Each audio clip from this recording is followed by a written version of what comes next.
Theory and Practice of Silviculture, lecture number 2.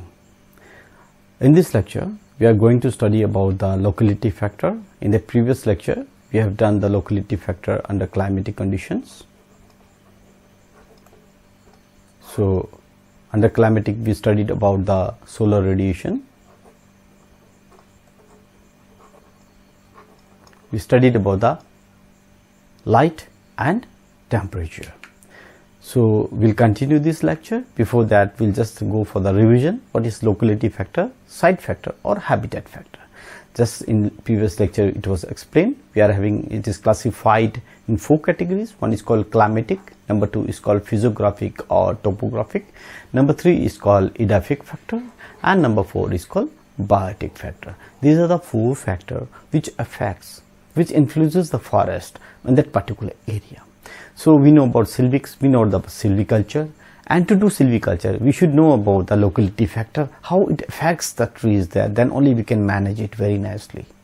So we were doing climatic. In climatic we did solar radiation. In solar radiation we completed already light in lecture number 1.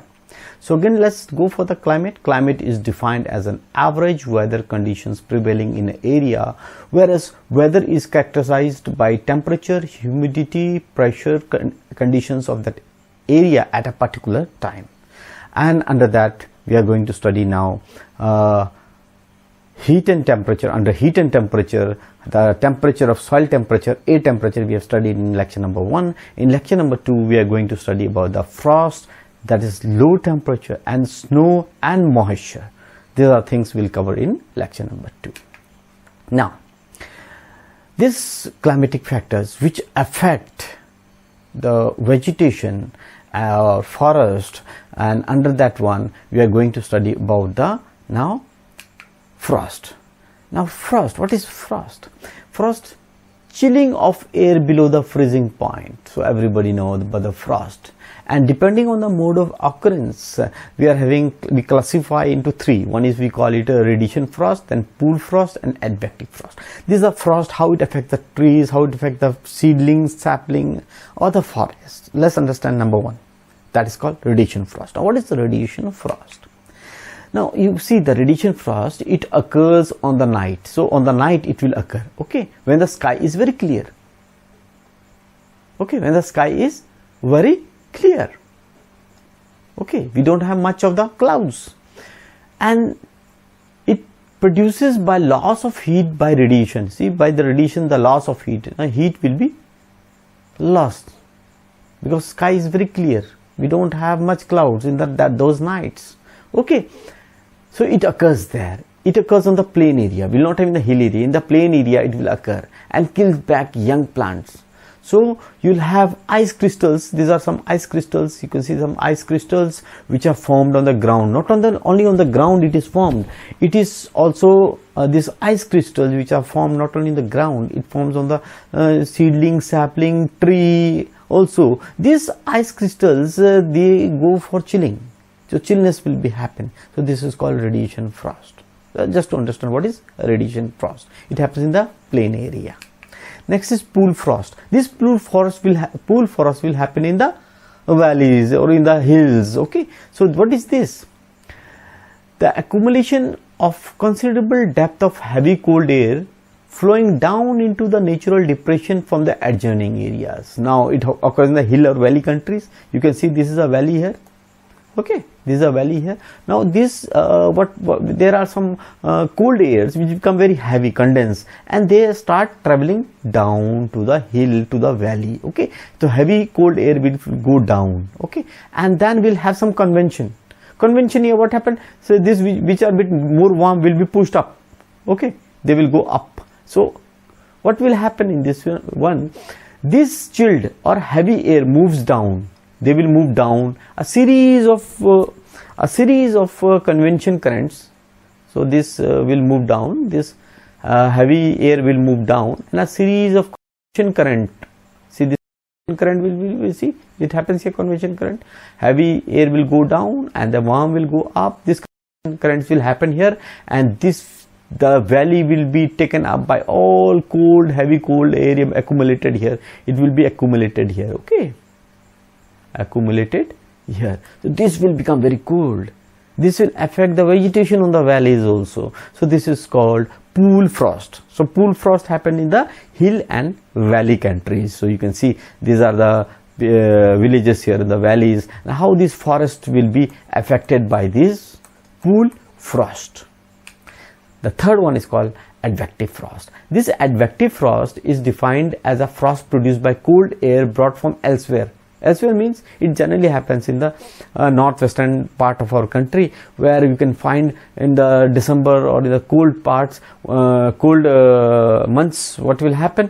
The air from Iran or Afghanistan, they will come down, they will come to the India, and it will take place. Heavy cold waves will be there. As an example, in Amritsar, in Punjab, and these places, or Delhi, you'll find this advective frost been there. This is also by a deep western depression entering India from northwest side. So this is the warm air which will be taken up by cold air. So this cold air coming from the northwest side will be occupied in this area, and this is called advective frost. They will affect the forest or the trees in this area. Now what these three type of frost are there? Either it is in the plain area, in the northwestern part of our country, or it is you can say pool frost. They affect the forest. But what are those injuries? We have to understand, then only we can manage to plant the frost hardy trees there. Now first injury we can say, or in exams also generally is to come, we say it frost having or frost lifting. Now we have to understand what is frost having or frost lifting. So it is a lifting of seedlings due to expansion of soil masses. Their root gets dislodged and following the freezing of the soil water. You can see what does freezing do? Freezing will do what? Freezing will do one thing. It will expand the water, isn't it? When the water gets frozen, it expands. Generally it expands. Okay, it expands. You have the lot of moisture, water in this the soil, in the pores, a lot of water is there, so it will freeze down. As it freezes down on those areas, like we call it radiation frost, pool frost, or what we call advective frost, this will chill the water, and then will freeze the water, and it will expand. As it expands, it will lift the seedling. See, it will lift the seedling. As it lifts the seedling, the roots will be broken down here. As the roots will be broken down here, so there will be a damage to the seedlings. You call it frost heaving or frost lifting. Okay, we call it frost lifting. So this is a term which is generally is to come in exam. What is frost having or frost lifting? So this is one damage done by frost. Then next is, it is killing of young plants or their parts, freezing water in the tissues. This is also one injury it happens. So injuries not only to the poles or crowns, even to trees it does. So you can see this is the injury which is due to the frost, freezing of water in the tissues. It will damage the tissues. Okay, and you can see the seedlings, or you can see the seedlings or your poles. Poles is young trees which will be damaged, or sometimes they die. So that is what the damage it does. And then frost cracks. What is frost crack? This is a frost crack. You can see this is a frost crack. How it happens? There is a drying and shrinking of the wood. Outer layer of the wood shrinks more rapidly than the inner, warmer. Inside it will be warmer, outside will be colder. So due to the difference of warmer and colder, it will crack, result in crack. So this frost crack happens. And continuous frost crack is when it happens, it gives a what you say cancerous area spreading, and it is called canker. So canker is the callus formation that takes place, repeated cracks. Okay, so it is called canker. So frost cracks or cankers is again one of the cause of frost damage. So we should understand about some of the trees where to plant. So that's why we prefer in the frost localities to plant frost hardy species like Acacia catechu, Dalbergia sisu, Diospyros melanazon, Hardwickia binata, Pinus roxburghi, Tuna acylate, so and so. And then moderately frost hardy species are Adena cordifolia, Anogenesis latifolia, Bombexiba, Dalbergia latifolia, Malina arborea. And then frost ender, which cannot be planted in the frost areas, are Boswellia serrata and Tectona grandis. Always in exam is to come. Then terminal Arjuna. So we should know about the species and about where to plant which species, knowing that frost localities. There are factors where the frost hardy species, the frost hardy species which are in Leh, Ladakh, in cold areas, they are just because of some like cell size. There is internal factor, cell size is small, more resistant it is. Water content is there. If water content is very less than, more resistant is there. Osmotic concentration should be more, permeability of water should be more, water binding colloid should be more, so more resistant it becomes. So this is how you do some species you hardening of also. So that is some internal factor and external factor. You should know how to manage the seedling, sapling in a nursery also. Then snow. Now snow, how the snow is beneficial and how the snow is detrimental to the forest vegetation, we'll understand. Now snow at higher altitudes, the decrease in temperature result in the precipitation taking form in snow, because here when the clouds are here in the lower it will be rain, but when it goes in the higher it becomes snow. On the leeward side you'll find more snow as compared to windward side. So snow occasionally fall down up to 1200 meter from the mean sea level in the northwestern central Himalayas, but stays almost from 2000 mean sea level. You'll find the snow will there. So what are the beneficial effect of snow? First let's see, both it is harmful also, beneficial also, but let's see what it does benefit to our forest. Snow influences the distribution of deodar, fir and spruce. You can see how it distributes, the snow will distribute the deodar, where deodar should come, where spruce will come, where fir will come. Okay, their growth, you'll find different growths because they are adapted to that one. Their silviculture, their silvics are with the that adaptability to that temperate climates. Okay, so their regeneration will happen there only. Okay. Then snow is the source of water in stream and river, as in the spring it will melt and slowly it will give the perennial source of water. Then snow acts as a blanket and further stop the fall in temperature, protect the seedlings also. Let's revise it how it is beneficial. So you can see the distribution. This is cheer point only in the lower side. So as we go in the higher snow, it is distributed here. You'll find deodar. Okay, then you'll find how this Abies spindro and Pisces semithiana, they are being distributed in the more higher altitudes. Okay, you can find here in the top Abies spindro. Then here you will find Pisces semithiana. Okay, so this is spruce, Pisces semithiana. You'll find fir on the top. So this is how this species has been distributed with the snow. So this species distribution is there. There's one beneficial. Their regeneration is there. With this, this Abies will regenerate here. This Pisces semithiana will regenerate here. Then deodar will regenerate here. Like this has been distributed. And not only this, snow will melt in spring, and this will be a source of water. So it will give water to the lower parts of the hills and mountains. But there is injurious effect also. What are the injurious effects? Snow result in the mechanical bending of the tree stem. It will bend the tree stem. Then the uphill of the snow, where it is accumulated, it will go for avalanches and it will try to kill and it will destroy the lower vegetations on the hills and mountains also. This accumulation of the snow also in the crown, it will result in the breaking of branches. So there are a lot of injurious effect. Let's have a look. You can see this snow which has been accumulated here, with some melting, it will go down the avalanches and kill all the forest on the lower side, regeneration on the lower side. This is one of the damaging effect of snow. Then accumulation of more snow on the crown, it will give a bending effect. You can see it will give a bending effect, and it will also go for the more weight, and that quality of the tree or form of the tree goes very worst or bad. Then it will also break the branches. You can see the breaking of branches will be there. Okay, so there are a lot of injurious effect of snow to the forest also. Then moisture. Let's go to the moisture. After we finish the climatic, light, solar radiation, temperature, and then we'll come to the moisture. Now moisture is a very important now. Is a source of moisture. What are the source of moisture? Rain is the main source of moisture. Then snow is also a source of moisture. Hails, dew, hoarfrost, invisible condensation of moisture, which on the leaves you'll find invisible this condensation of moisture. There are a lot of form of moisture, but among all, rain is very important form of moisture, which affects the forest to a very significant way.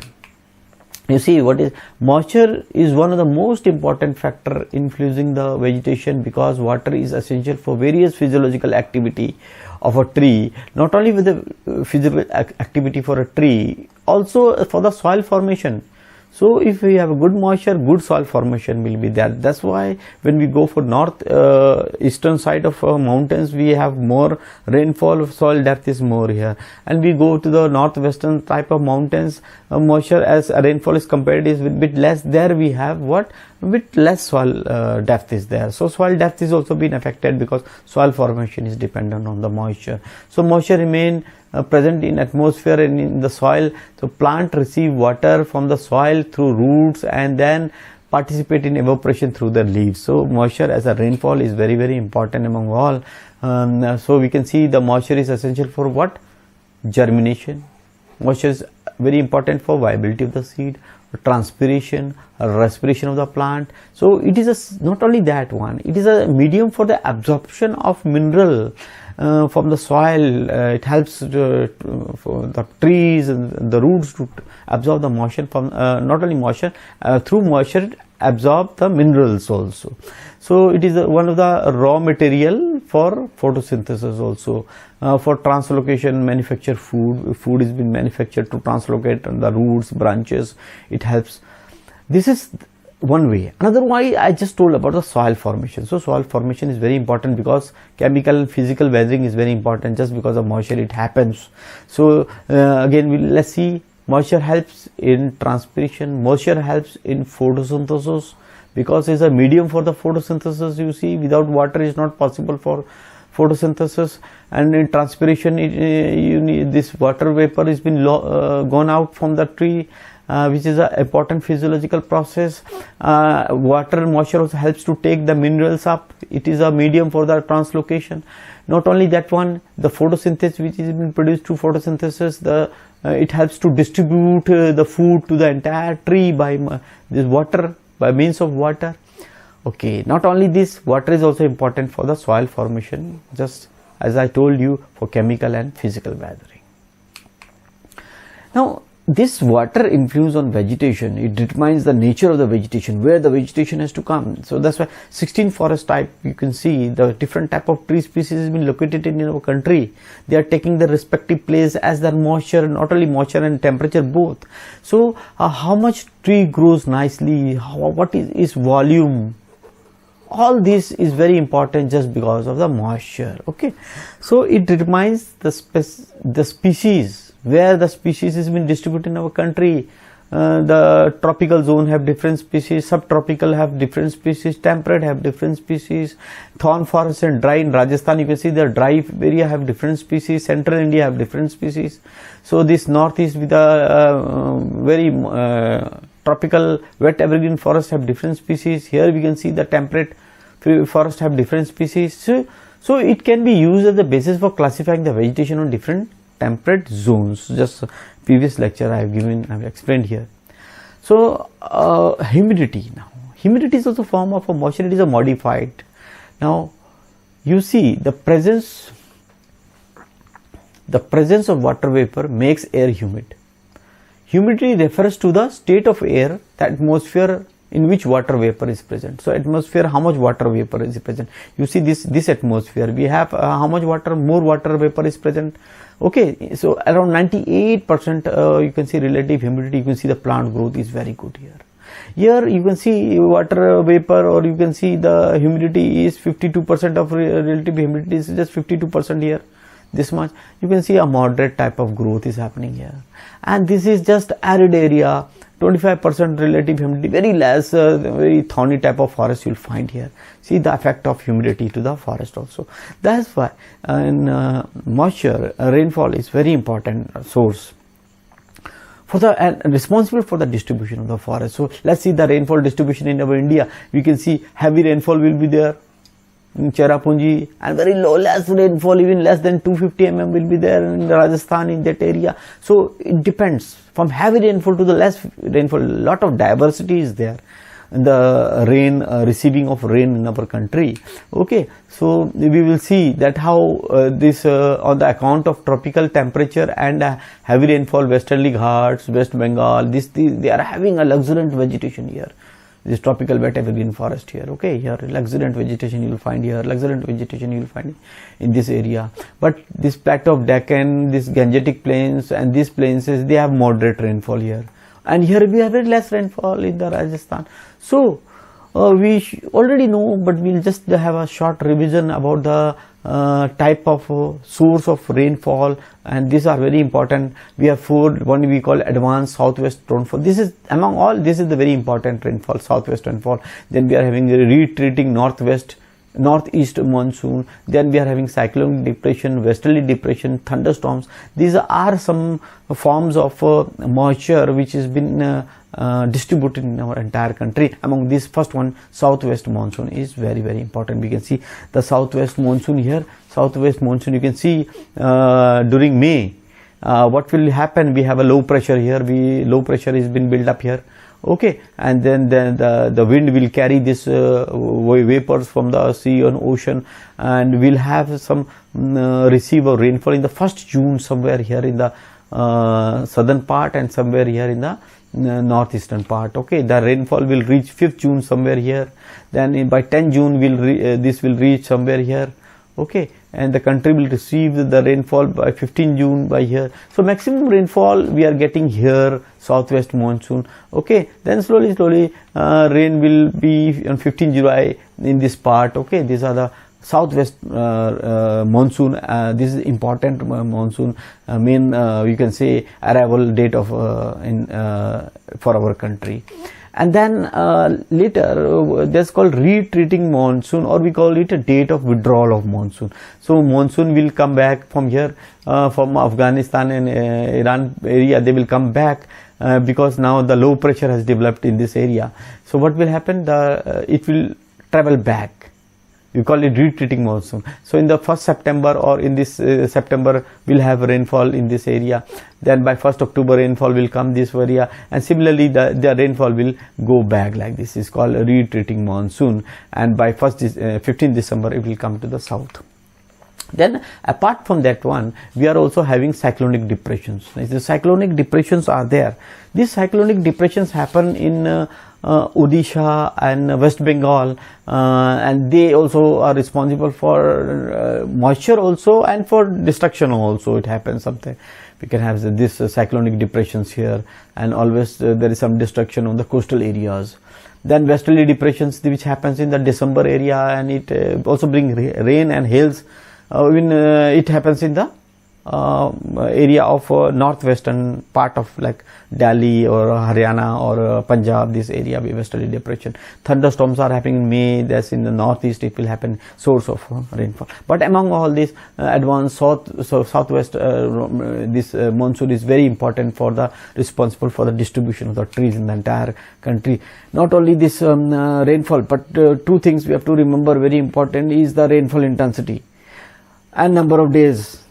Now what is rainfall intensity? The rainfall intensity is the rate at which the rain falls. So rate at which the rain falls.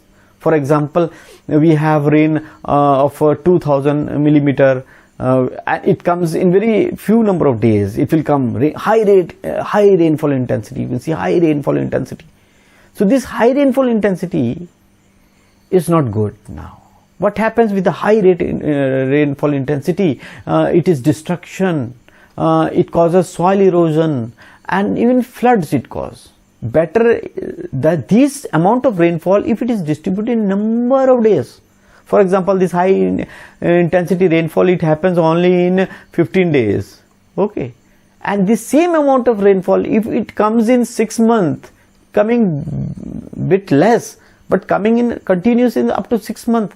This instead of high intensity is low intensity, but number of rainy days are more. This is more better, gives you more luxuriant vegetation. See, we have more humidity in this area, so that's why rainfall intensity is very important in our country. And in our country, this rainfall intensity is very different. Somewhere we have high rainfall intensity, less number of days, and somewhere we have prolonged number of rainy days with low rainfall intensity. We are having a luxuriant vegetation. You can see this is a place in ravine areas in central India and MP, Madhya Pradesh, with a high rainfall intensity causing destruction, causing soil erosion, and very less moisture has been conserved. So this is how you can see a lot of shrubby or prosopis or this acacia has been grown. You can see this is high rain intensity. Okay, so this is the condition. You can see acacia nilotica here. Okay, now if this rainy days is been divided into number of days, so that gives more better. So number of rainy days is of more great significance for crop and trees. Even if the total rainfall is less, but number of rainy days is more, it is of more growth, more importance. So that is what we need, a prolonged number of days instead of high rain intensity. So you can have this luxuriant vegetation, a very good vegetation, when we have more number of rainy days. So under that we should know now the tree species which are drought hardy with very less rain there. When we have very less soil moisture, drought hardy trees are acacia nilotica, prosopis juliflora, hardwickia binata, ziziphus jujupa. So we know the silvics of this tree, life history of the tree, how they come, where to stay, where to plant. So this knowledge help us where the trees should be grown. In the drought hardy areas we can grow. Then moderately drought hardy are acacia, catachu, adena, cordifolia, dulbergia, sumalana, arborea, and so and so. Then drought sensitive, which cannot come in the dry, which love more number of rainy days, are Shorea robusta, Tectona grandis, and Terminalia arjuna, and there are a lot of other species we can go in the literatures. So this is what about we have studied about the climatic effect, or one factor called climatic. Under that, solar radiation, we have studied about the light, then temperature, and we have studied about the rainfall with moisture, which is very, very important for the effect or influence for the vegetations. So in my coming next lecture, we will going to study the further locality factors. Stay with me on the coming lectures. So please keep on watching. Thank you.